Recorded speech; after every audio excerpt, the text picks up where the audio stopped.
everybody, this is Fago Franklin III with New Stitch Media. I am joined by former Baltimore Ravens kicker, Matt Stover. First and foremost, how you doing, buddy? Man, I am blessed. Thanks for having me on your show. Oh, yeah. Thank you for coming on. Before we get into your NFL journey, can you give some encouraging words to my followers? Because we're all going through a tough time right now, so we need some type of encouragement. Well, absolutely. You know, I do know one thing. There's a lot of good things that have come out of it. That's how I look at it. I'm always trying to look at life with the glass half full, not half empty. And so my family and I have had more together time than ever. I've known many of fathers who haven't been to dinner on a consistent basis with their family. Now they're 4 or 5 nights a week. They're having dinner with their families, and they're seeing their marriages and their children, everybody getting along better, and those relationships have gotten a lot closer. Of course, there's the bad side of that too, if your household isn't a safe place, right? But I would say, though, that a lot of good has come out of this for my family. It's allowed us some flexibility. I've got a golfer as a 17-year-old, and virtual school has freed that up quite a bit, and he's really able to do a lot of golfing and tournament play. And I tell you, there's a lot of things that with the Players Philanthropy Fund, the organization that I've been running, we have not missed a beat. We continue to we've grown. We are allowing more and more dollars to go out to the public through all of the foundations that we're running. And it is so much fun to see that. And people during this time are still wanting to give back, support their communities, and make this world a better place. So there's still a lot of great work going on. So I know you just mentioned your organization. What got you started with building that foundation, and what is the purpose of that foundation? Well, it's to make giving more simple and streamlined for those who want to operate their own private foundation, but don't really understand the legalities of it, the processes of it, the back office of it. So what we do is we set up physical sponsorship contracts with individuals or even corporations that allows them to connect with us in a nonprofit platform. We're the umbrella. They plug in to ours, and we give them the 501c3 status in order to operate, and we take care of all their back office with regard to all the funds that are deposited, all the taxes, all the receipts. You know, they just have to give us the receipts, and we make sure everything's categorized right so that their books are in order. And honestly, they're our books. They're not their books. So that's what makes it very unique. What inspired you to get into football before you started your journey? Well, you know, when I saw this piece, the Players Philanthropy Fund was stemmed from the fact that I learned how to give money away properly and to do it very streamlined and inexpensively. And I saw that a lot of the athletes out there, celebrities, were doing great work, but they weren't taking care of the money like they should, and it can actually hurt their brand. So I wanted to make sure that they had an opportunity to operate and do the same work, but not have to worry about all the money piece of it, and we take care of that. So through my football career and giving away money and partnering with other foundations and then learning how to do it properly really got me into the work. So was it a very smooth transition from going from player into, being an activist, being a community leader? Was it a smooth transition? Well, I would say this to anybody who's played professional sports. It can be smooth, but it's not easy. So I would say that mine was smooth based on the fact that ever since my first year, I was transitioning out of the NFL. Even though I played 20 years, I never thought I would play 20 years. I only took it 1 year at a time. So I had already tried as well as I could to deal with the fact that my career was going to be coming to an end and my identity wasn't all wrapped up in it. I think that's the biggest piece. I will tell you, though, even after 20 years, when it really comes to finality, where you say to yourself, I'll never kick another ball ever in a game. That's humbling, and that's it's hard. I don't mind to tell you. And anybody that says anything different, they're not telling you the truth. So I would say this: prepare yourself while you're playing, and understand that you will be a young man or woman who needs to have themselves set up for when that day comes, because it's coming, whether you want it to or not. How have you adapted with the pandemic, and did you learn anything about yourself from adapting? Well, everybody's had to adapt. And one of the things about a place kicker and playing over 20 years, I had 4 generations of players pass through my locker room during the course of my career. I had 7 head coaches. You have to transition. You have to make sure that you're adapting all the time. And you're forced to in the NFL. And I did that over the course of my career. I've had to adapt with my family, with being married, to having 1 children, 2 children, 3 children. We're always constantly changing. There's one thing that's constant in this world, that's change, right? So I embraced it. I accepted it. So when COVID hit, it didn't shock my world. I honestly, like everybody, thought it would be a short-term thing, maybe 2, 3, 4 weeks. It's not that way. And then the political atmosphere that's out there. It's very negative, and and to me, I know what I believe. I know what my family believes and my community. I depend on those who love me and that I love, and I support them as well as I can. And then I also try to support our better community here in Baltimore and around the country, because the Players Philanthropy Fund has a reach all around the world. So I've taken a precedent to make sure that I'm not only affecting my little circle, but I'm trying to make this world a better place. And if we all did that, and got away from our own agendas and just tried to come together with common ground. And I think we can all find that. But it's so polarizing that it's tough to reach that middle. And I think that we should do our best to do so. Can you tell my viewers what it's like to have that type of pressure kicking a game-winning field goal? Well, the pressure is something that you embrace. The number one trait for an NFL kicker or any kicker is that he wants the ball. The little kid on the sideline that you see, hey, coach, put me in, I want the ball, Well, that was me. I was a wide receiver. I was an athlete growing up through high school. But in order for me to get that ball, I knew on a high level field, such as collegiate Division I sports or the NFL, I had to kick it. So I refined that, but I got the ball a lot, 2,006 points in the NFL. That's a lot of times I had to kick a football. And that was the number one thing that I had. I wanted the ball. And when it came down to the end of the game, I wanted the ball. If it didn't come down to me, I was not happy about it. I really want to. So you always think about that. So even on 3rd down and it's first quarter, first drive, they get a touchdown. You're in field goal range on 3rd down and 8. And they get a first down, and you go, dang it, because as a kicker, you want the ball, right? Mm-hmm. And that's kind of how your mentality has to be. Now, of course, when they get the touchdown, it's like, okay, nothing I can do about it. Go out, kick the extra point, kick off. But those are all that trait right there is critical, and that's how I handled my job throughout my career. If you could go back into time and tell your younger self advice, what advice would you give yourself? Well, I thought I did it pretty well. And number one is manage your relationships even better than you did. Invest even more time than what you did. And that's early on. And what I mean by that is learning the stories of those who you're playing with and who you encounter, coaches, players. And when you do that, you can have more empathy and you can have more influence into their lives too. And so over the last 10 years of my career, I would say I had a very good beat on that. And I developed trust with a lot of players and people outside the community. And with regard to that, I had a tremendous amount of influence, even as a kicker in the locker room. I had a very big leadership role. And so that being stated, I was a player rep for 16 of my 20 years. So I represented my team with all the negotiations with regard to how much money they make. And my team very much did that. And then I also understood the passion behind a lot of the action that's going on in the NFL. I understand that some of these guys are upset about the social justice piece and why. I may have suggested some different actions. And let's get involved in another way. But I can be in disagreement with them, right, with how they're handling it. But I can honestly have the right to speak truth to them, and they wouldn't take offense to it. So I think that's a healthy position from a guy, such as me, and my demographic, and how I fit into the locker room. And I learned how to do that because the NFL is a microcosm of our entire community, our entire culture.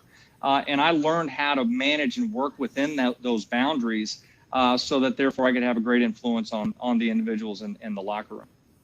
So do you like what Roger Goodell is doing with trying to bring players as well as coaches together with standing, whether kneeling, standing, holding hands, holding fists up in the air? Do you like that idea to kind of bring unity in the NFL? I think that you can stand together, but I would be real careful using the NFL platform on the field for any political agenda or anything that like that. I'd be careful. I'm not saying you can't do it because it can be polarizing, because there's always an opposition. And so, there's a lot of people that would say, the message isn't that they're taking a knee on the flag itself, but that's just their way of showing that they have an issue. But what a lot of the people in our country feel is that, no, you're taking a knee on our flag, period. And so your message is getting lost, right? So you just got to be careful with the action. That's all I'm saying. For instance, Christian guy, I am. And in 1993, we started to kneel after the game, hand in hand with the opponent team, coming together on the 50 after every game. Now, to me, that is not a polarizing issue. That is a coming together. That is taking the proper action where two teams just got through beating the crud out of each other, right? And now they're on a knee, hand in hand, praying. To me, that is solidarity. That is a great action behind an issue. And we're showing solidarity and togetherness. Black, white, whatever race and culture you're coming from, to me, that's what really a great message. What inspiring words did Ray Lewis kind of whisper in your ear after you kind of, either missed a game-winning field goal or any type of field goal? What type of inspiring words did he give you to kind of uplift your spirits a little bit? I would say he's the best teammate I ever had, and here's why. He's a player who had the greatest influence as a single player that I've ever seen. Okay, and I played with Lawrence Taylor, Phil Simms, Bernie Kosar, to Clay Matthews Sr., to all these guys. He had the single greatest influence on a team by himself. I've never seen anything like it. Peyton Manning I played with. He had a tremendous amount of influence, but not what Ray Lewis did. So when Ray spoke, he even spoke to the kicker, right? I'm considered a guy that may not be, in a lot of people's minds, that important. Not to Ray. Ray knew I was a sniper on the roof, and I had his back. He was in the trenches, but I was picking off people, all around him to make sure that he didn't get killed. That's exactly how he viewed my position, and he esteemed that. And I would say that if you can do that with people around you and you esteem them for whatever role that they have, right? Whether it's, stacking boxes or stacking shelves or unloading trucks to writing the checks for an organization, right? You esteem those people around you, it empowers them to do their work even better. So, for instance, before a field goal, he would look at me and he would grab me by the face mask and he would say, "It's done," meaning it's already done. Just go kick it, right? And then when I missed 3 field goals in one game, an opening night on Sunday Night Football, he comes up to me and he says, "Well, Stove, you got those out of the way. Let's go." And to me, for him to come up and tell me, "You got those out of the way. It's all right. We trust you, right? Let's go." I missed 1 field goal for the rest of the year.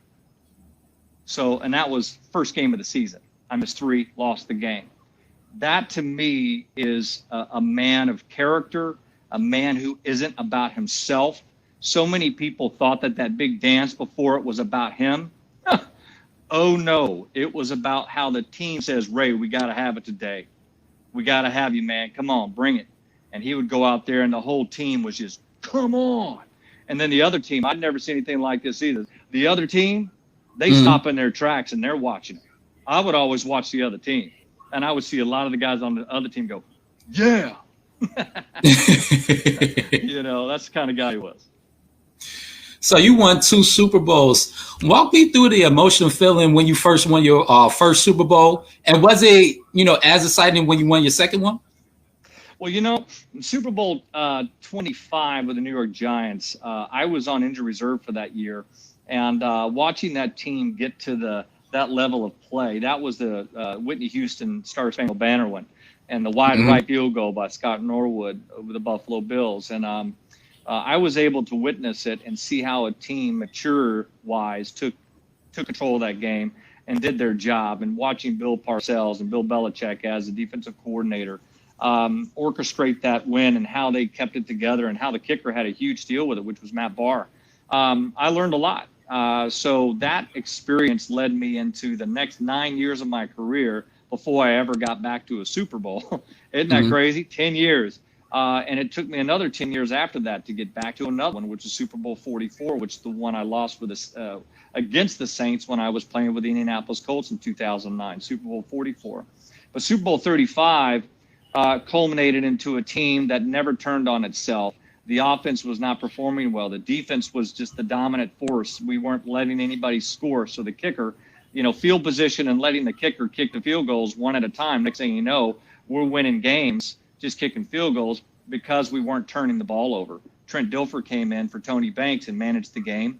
So, and he didn't turn the ball over. So how that brought itself on that year where I was a leading scorer in the NFL that year, how I was a leading kicker in the NFL, how that all culminated to being a huge role. I had a huge role in that Super Bowl 35 where we won 34-7.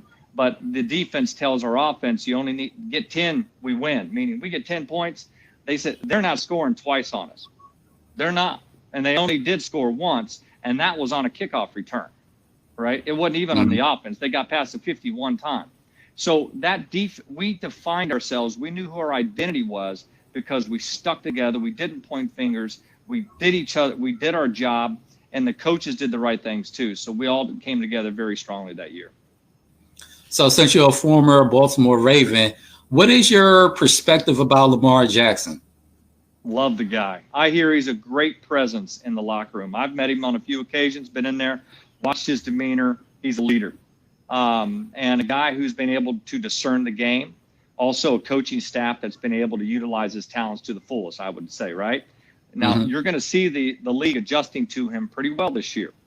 And his numbers may not be exactly the same as last year, but they've adjusted. There's even teams that will sign players just for him, to defend against him. So you've got guys, you've got a guy who took the team on his back last year, right? And how he did that was by his passionate play, how he didn't care about his body. He just did it anyways because he knew that's what it was going to take to win. Now, I got to tell you, you got to be careful with that, right? You do. But that doesn't mean, he plays without reserve, and that's awesome to watch, and the players love it. What advice can you give some of these younger players about managing their monies correctly? Number one, it's a quick start in life, the NFL.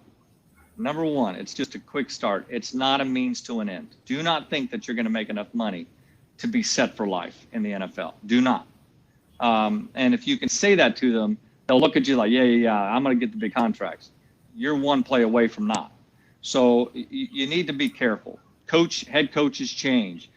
Your assistant coaches change. They just have a different view of you, and you may it's things out of your control sometimes. So it's a quick start in life. Knowing and understanding that $100,000 is a lot of money at one given time, but not over a lifetime. So if you've never had money and you have $100,000 in the bank, you think you're rich. For that given moment, you are, but not over a lifetime because of the time value of that money. So explaining to them that you better get on a budget quickly and figure out how much you're spending. And then therefore you can make your adjustments accordingly when your career is done. Outside of the Ravens, what other teams are you looking forward to watching, the rest of the season? Well, I do like to watch, teams that have been great. I want to watch the Patriots, see how they do, see how Bill Belichick adjusts without Tom Brady, right? See how good of a coach he is, right? Because he's good. He was my coach for 5 years at the Cleveland Browns. Watching a Tom Brady, who's one of the greatest players ever to play, how's he adjusting with a team like that? And I grew up in Dallas, Texas, so Cowboys are my friend, a really good team of mine. I'm a fan of theirs, and Dak going down, and see how what's the quarterback's name? I want to say Carson Palmer, but it's not. It's oh no, I know who you talk about. Dalton, Yeah, Andy Dalton. Andy Dalton. Yes, And I hear he's a great guy, and I want him to win because he never did in Cincinnati. That type of thing. And I've got some connections out there still in the NFL with coaches and watching them coach and want their teams to win too, such as Mike Pettin up at Green Bay and several others. And my last question is, what advice could you give people that are trying to figure out life, trying to figure out their purpose? What advice can you give them? Well, you better know, I'm telling you, there's a void in our lives that, thanks for the question too, there's a void in our lives that I believe only God can fill.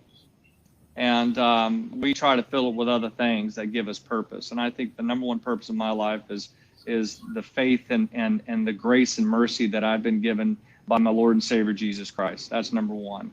And all my purpose flows through that, because that higher cause, that transcendent cause, something that's bigger than myself, actually comes from somebody who's still alive, and somebody who died for me. That to me is just the ultimate love sacrifice. So from there, I'm able to do all of my purpose with the foundations and with my family and all the relationships I have. That's how I approach life, that it's not about me, it's about him.